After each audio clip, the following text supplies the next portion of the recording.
Hello, shining ones. Megas here on a beautiful day. Oh my God. I read your number one recommended book to me that I don't even know how many of you told me, Megas, you got to read Piranesi. And I don't know why I put it off so long. I finished it last night. And I'll tell you what, I wanted to come on last night right after I closed the last page and talk about this book. I had the most beautiful feeling. It was just, it was peaceful. It was hopeful. I saw the world beautifully. Do you know how that is? Sometimes, like if you read an adventure book, you feel adventurous. I felt so meditative. I felt so at peace in the world, one with the world. I saw the world differently. It was so beautiful. But I didn't come on because I still hadn't wrapped my mind around it. There's so much to it. I still haven't. And I realized I don't think I'm going to. This is one of the very few books also that when I closed the last page, I was tempted to go right back to the first page and read it straight through again. That doesn't happen very often. But the reason I didn't is because now the mystery is gone. And I think mystery is a huge part of this. And so I don't know what it'd be like with a second read. It'll probably happen, you know, but the mystery is important. And you know, is on that note, if you haven't read Piranesi yet and are planning to read it at any time in your future in life, please turn this video off right now, because this will definitely be a spoiler video, because I want to discuss it all. I need you guys to tell me what you got from it. I am still trying to wrap my mind around what just happened in this book. Okay, so let's just get into it. Some of the things that hit me. One, for the first, I would say 2/3 of the book, I was just along for the ride, which I'm fine with. I love classics. And I'm used to not, and in this book, I knew nothing about it. I had not watched any reviews. All I had was, Megas, you got to read this. So I didn't know the characters. I didn't know the story. I didn't know where it was going. And so I had no idea.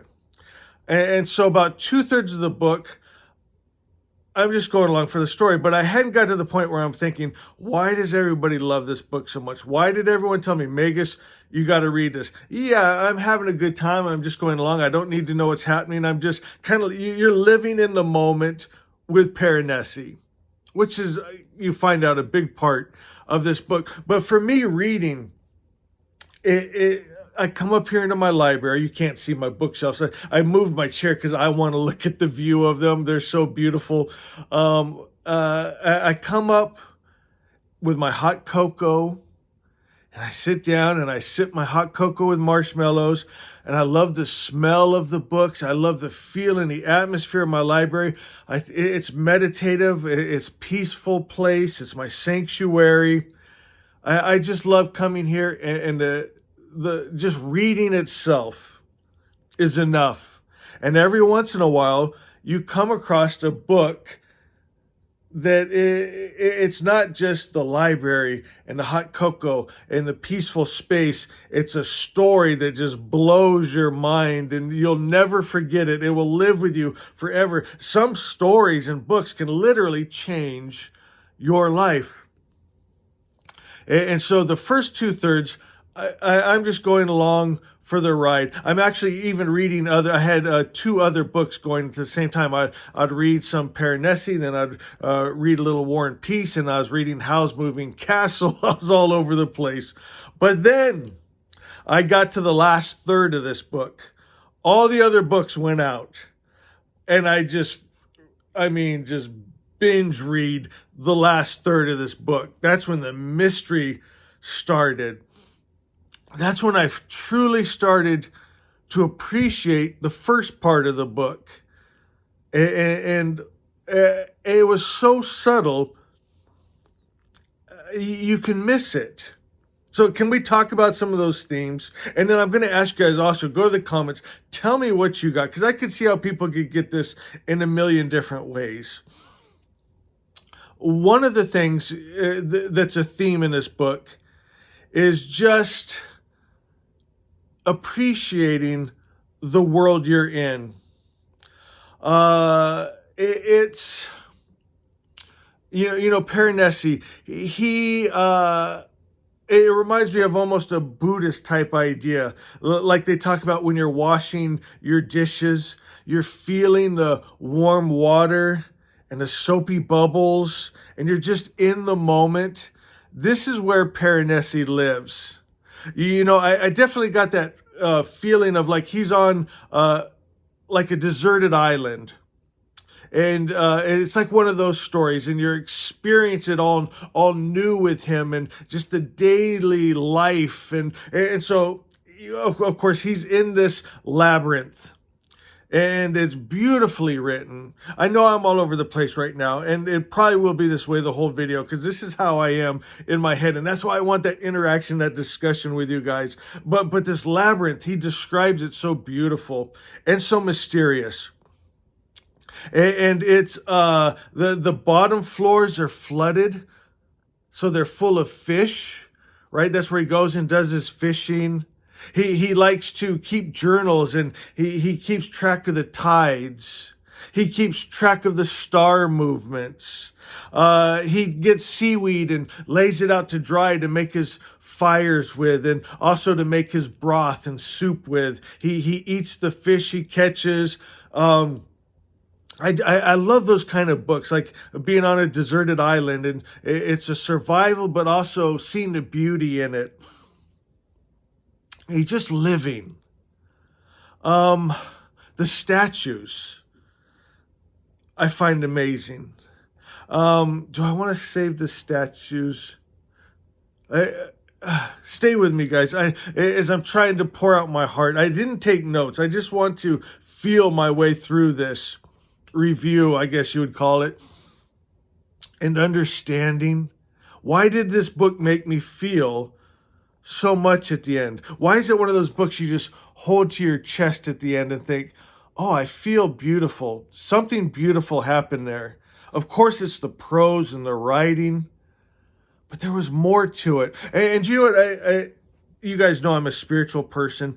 I was definitely seeing the spirituality into it. I'm thinking of what the Christ said in the book of Thomas, when he said that when you gain truth and knowledge and understanding, it will make you uncomfortable at first. It'll rock your world. It'll kick the legs out from under you.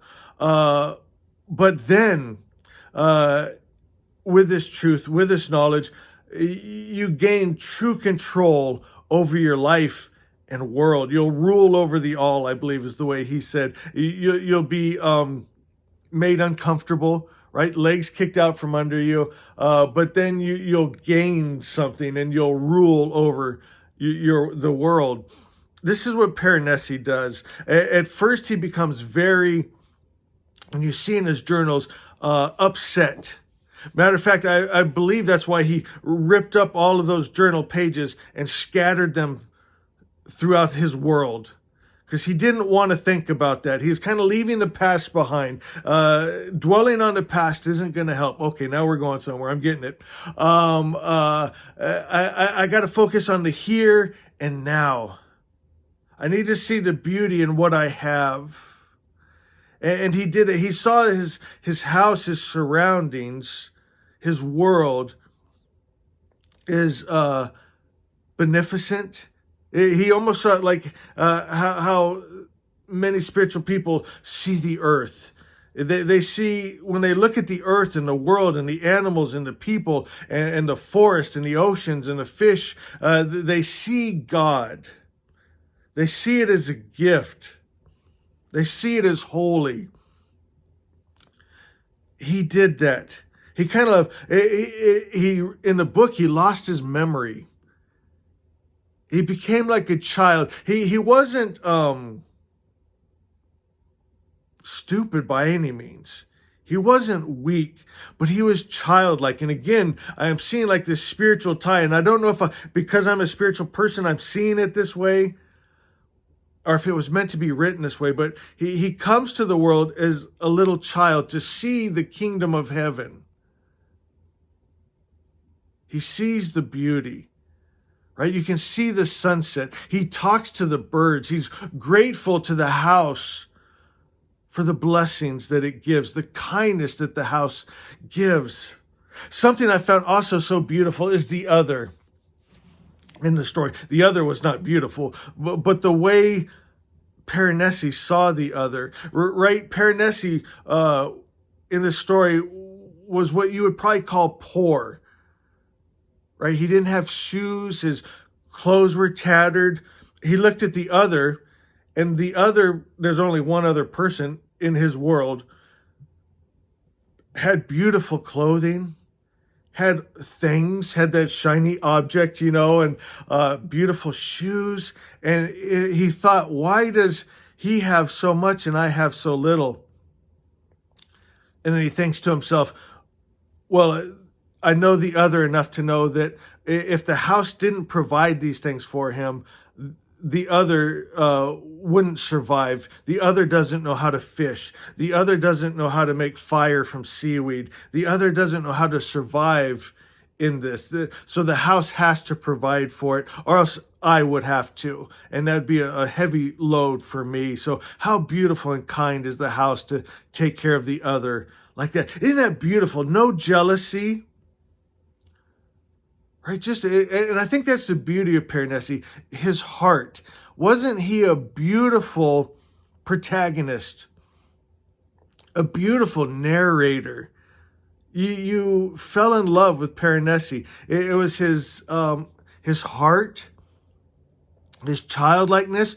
But again, he wasn't stupid, right? He could chart the tides that the other couldn't do. He could fish and make fire, and he could see the beauty. He loved to go through all the different exploring, basically, all the different, it was infinite.